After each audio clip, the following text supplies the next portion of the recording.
Hi everybody, this is Boogass Reviews, and today I'm going to be doing a review on the NECA Mirage 2008 Teenage Mutant Ninja Turtle figures. So before we take a look at Leonardo, let's go ahead and take a look at all of the bases that the turtles come with. So taking a look at the bases, for knockoffs, these are done really well. The wash on the hydrant there looks really good. You get some shading to the center right here, as well as the cell shading around all of the debris there. That actually looks really good. And then you can connect that to Donatello's base here. Just have to make sure you're pegging it in correctly. And that actually looks really good. I'm surprised at how well these are sculpted and painted. And Raphael and Michelangelo's bases look really nice as well. You get this really tall street lamp, which this came in 3 separate pieces that you put into the base right here. And the cell shading on that looks really good. I don't know, for knockoffs, these actually look really good. The paint and sculpt detail to them looks really good, especially for the pieces of wood right here. The wood grain is sculpted really nicely. You get a nice black wash to it. I am very surprised by that. Would have been cool if you could have connected all 4 of the bases together, but you can't. But still, they look great nonetheless. So for Leonardo's other accessories, he comes with his Tagaki hands. These are the things that allow them to climb up the walls. And these look really good. The little painted lines right there look really good. You get a black wash to the bands here. And the spikes themselves are painted in a really nice silver color. They also switch out pretty easily. I was afraid with the joints that it might be brittle, but they actually feel really sturdy and switch out very easily. So I'm pretty happy with that. Up next you get this baby turtle. There's a nice black wash to the shell. And all of the baby turtles that I can tell are painted the same for the most part. The lines on the bottom can be a little bit wavy in some parts, but for the most part I think they actually look pretty decent. And finally he comes with his swords, and I think for the most part these are done pretty well too. The only complaint I have is this left one right here has a speck of gold on the silver blade, but other than that it's painted really well. The black lines are painted really well, the little touches of gold in the center look really good. These really don't look like knockoffs to me after having them in hand. I mean, I've gotten some paint flaws on actual NECA products. Usually knockoffs are really noticeable with their paint, like the lines aren't clean or anything like that. And of course, you can store his swords back here in the sheaths. They're a little bit loose though. Whenever you turn him upside down, they will fall out. But as long as you keep him right side up, they will stay in there. And that looks pretty cool. So now, let's go ahead and take a look at his head sculpt. So taking a look at the head sculpt, I think the head sculpt is also done very well. You get some really cool texturing on the skin there. The black lines on the mask there came out really clean. Even the black painted lines in between the teeth looks really nice. Like I said, I'm pretty blown away by the quality on these. I don't have the originals to compare, so I'm sure there are some differences. But these honestly look really good to me. The only thing that really stands out on this figure is the excessive black wash on the neck and torso right here. I do like the black wash, but it is pretty noticeable when nothing else here has that black wash. The shell isn't painted terribly. I do think it could have been painted a little bit better. You do get the black line that's done very well down here, but up here it could have been painted a little bit better. You can see it's missing in some parts. I don't know if the camera's picking up, but you do actually get some shading. I can't tell if this is orange and the yellow is painted over top of it or vice versa, but you do get some shading on each of the segments of the shell. And I think that looks really good. You also get a black wash to the back of the shell. You get some scratches and scuffs to his shell. Even the black painted lines on the sheath came out really clean. These actually came out perfect. I actually think the lines on this are painted better than on the front of his shell. On these, you actually get the torso and waist articulation, and to my knowledge, none of the knockoffs have actually had that. Having these in hand, they actually feel really sturdy. Like, the joints on the arms, I was really afraid they were going to be brittle, but they actually move very nicely. Like, all of the joints are really fluid, they don't feel like they're going to break, they don't feel too stiff. They really don't feel like knockoff quality. All of the black painted lines on the arms and everything came out clean. You get a little bit of a dark brown wash to the knee pads. The only place down here I can see is they did do a little bit of excessive light green paint on the top of the right foot, and there's none on the left. Just like there's a little bit of excessive light green right here on the left calf and not on the right. But for the most part, I think these are actually done really well. As I said earlier, the quality on this really surprised me. So now let's go ahead and go over Leonardo's articulation. So he does have a ball joint up here in the head and then a hinge at the neck. So he can look up all the way. He can look down all the way. He has shoulders that can move out all the way. Well, the right side does move out just a little more than the left. He has a swivel at the bicep. Single jointed elbows that can just about bend in all the way. Swivel wrists that can move side to side and up and down very nicely. Now on these you get, I believe this is a ball jointed diaphragm and swivel waist. So you can actually get him crunching forward that far. His waist can move side to side. He has hips that can do a complete split. He can kick forward that far. He can kick back all the way. He has a very nice thigh swivel.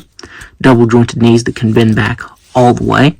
Ankles that can move down very, very far, up very far, and a slight ankle rocker. Back when NECA was making these joints were kind of odd. They didn't quite have ankle rockers down pat yet.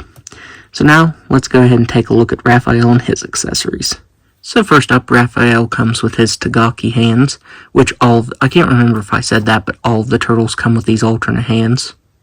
Up next, he comes with these throwing blades that he throws at Shredder. And these look good, but he really can't hold them that well. Would have been cool if you could have wedged them in between his fingers right here. I might work on trying to make an effect like he's actually throwing them. I think that would look really cool. Up next, he comes with his sais. And these have some really good paint detail to them. They're painted in red and have black painted lines in between the red segments, as well as a bit of a black wash, and then gold on the bottom. And that's actually kind of reflective. So yeah, I'm surprised by that. The only downside of this is his left accessory holding hand is very loose. You can see that it doesn't really want to hold the side properly. It will hold it, it's just very loose in his hand. The grip isn't as tight as on the right side. And finally, he comes with the baby turtle version of himself.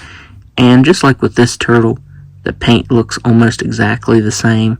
The black wash is slightly different on the shell, but the bottom is painted the same. And the face looks the same. As I said, there's not really a whole bunch of difference on each of the baby turtles that each of the turtles come with. So taking a look at Raphael's head sculpt, I think it looks good for the most part. The mask looks really good and the black painted lines look really awesome. The black painted lines in between the teeth look really good. He's scowling.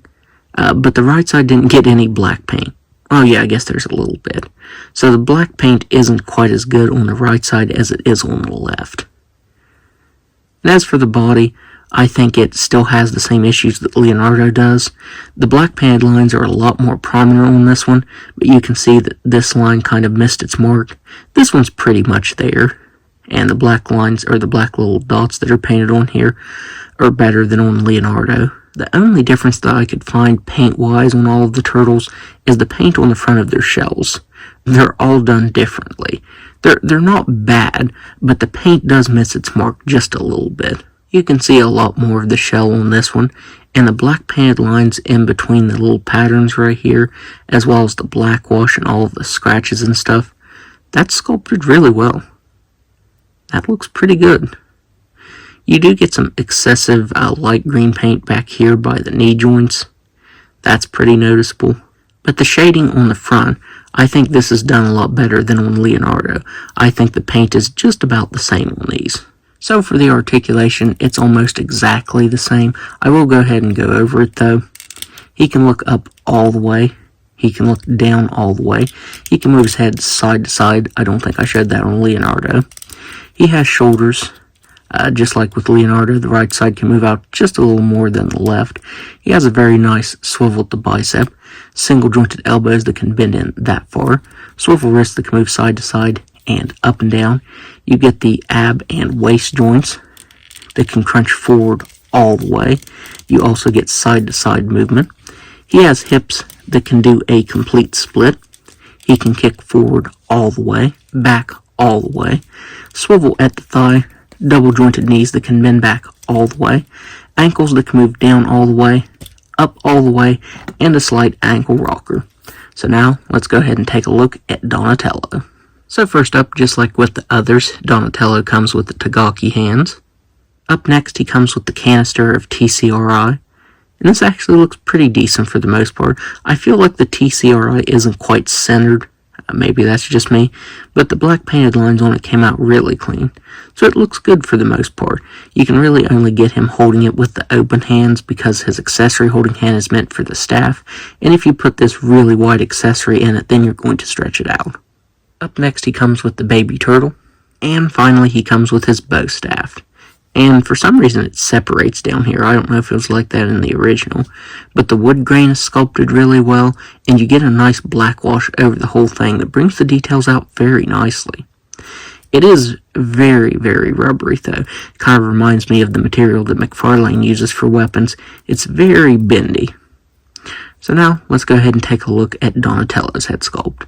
This is honestly probably the most noticeable of the KOs in my opinion, which it still isn't bad by any means. But you get little scuffs down in the plastic on this one. It looks like excessive glue right here, which I don't think, maybe this is a separate piece. But you get some glue right here, and his head is just a lot lighter than the rest of the turtles. The black painted lines came out really clean, but like I said, with the little defects here, I feel like that's the most noticeable out of all of the turtles' head sculpts. He also has the most noticeable missing paint on his shell. The black lines are haphazardly put on, and after looking close, these black dots are actually printed on. I thought they were solid paint, but no, these are actually printed on, which is weird. I haven't known any knockoffs to actually use print tech. I thought that was something only the official companies used, which this was in 2008. I don't even think they used print tech then. So yeah, that is kind of odd. He also gets some really bright green right here by his wrist pegs, as well as some really noticeable orange right there. That's a really noticeable, like, perfect line. And the back of the shell looks pretty good with the black wash. And the back of the legs look pretty good. All of the lines came out really clean. But yeah, in terms of quality control, he's probably the worst. Now, I'm not going to bother going over his articulation because it's exactly the same as the previous turtles. So let's go ahead and take a look at the final turtle, Michelangelo. So first up, he comes with, you guessed it, Tagaki hands. Up next, he comes with 3 throwing stars, and you can actually fit these in between his fingers, and that looks really good. If you want to get this one in between 2, you'd probably stretch it out, and I'm not going to do that, but I'm actually really happy that he can hold these like that. I think that looks really good. Up next, you get the final baby turtle. And finally, he comes with his nunchucks. And these look really good. The silver that's painted on them looks really good. You get real metal chain. And I did wire these myself. I do like any of the Michelangelos that come with real chain to be wired. That way you can pose them around. But yeah, these look really good. So now let's go ahead and take a look at his head sculpt. I honestly think he has the best paint out of all of the Ninja Turtles. You get the texturing that's done really well, the black painted lines. I think they came out the best, as well as the black paint in between his teeth there. It also looks like they outlined his mouth in dark green. So yeah, he's painted really well, and his shell is painted nearly perfect. This line you can see it's a little transparent towards the bottom, but for the most part the black line actually got painted where it needed to, and all of the black little dots there are actually printed on. I forgot to mention, you also get some variation to the outside as well. So yeah, he definitely has the best paint out of all of them. All of the painted on lines and everything, all of that came out really clean on him. So yeah, this is definitely the best one. I think this one definitely has the best quality control out of all of them. He looks really good, just like all of them do. As I said, I'm sure there are differences from the real product, the legit ones, but these are close enough for me. I think these are done really well for knockoffs. Usually the quality is really noticeable. I did, on accident, get the KO movie turtles at one point. And like, they were put together poorly, they were brittle, the paint was bad. They just don't feel or look anything like these. I'm really surprised with these. So now, let's do some size comparisons. So first up, here all of the turtles are next to each other, and I think they look epic together. Here they are next to the SDCC First Turtles 2-pack. These were the ones that were done in color. Here they are next to the Lawson, Leonardo, and Raphael. Here they are next to the Lawson, Donatello, and Michelangelo. Here they are next to the recent Battle Damage Shredder figure, and I can't wait to do a picture of them versus Shredder. I think that'll look very epic. And finally, here they are next to the recent Mirage Splinter from NECA. So overall, I'm not someone that typically advocates for getting knockoffs, but I would actually recommend picking these up because these are very well done. I'm surprised with the quality on them. I won't say the quality is perfect, but honestly, sometimes the quality on the official ones isn't either. I think the sculpt on these, the paint, and everything is done pretty well for the most part. And the articulation is definitely a lot better than the previous ones. As I said earlier in the review, I don't think the previous versions actually had the ab articulation, and these do. The articulation is really good on them. Of course, I missed out on the originals, and those are going for crazy prices right now. So if you missed out on them like I did and definitely wanted to have some good ones in your collection, then definitely pick these up. If you're wanting to pick these up, then you'll want to get them from the White Nail Toy Store from AliExpress. That's where I got these from. It did take forever to get here, but they were packed really well. Like, I've seen some people's packages get damaged, but mine came in pristine condition. So I'm really happy about that. I have seen people actually selling these for crazy amounts on eBay. Eventually these will run out, so if you're wanting these, I would definitely pick them up right now before that toy store sells out of them. Because despite these being knockoffs, I think they're done really well. So, that's my review. If you like this review, be sure to hit the like button and subscribe to my channel. Thanks for watching.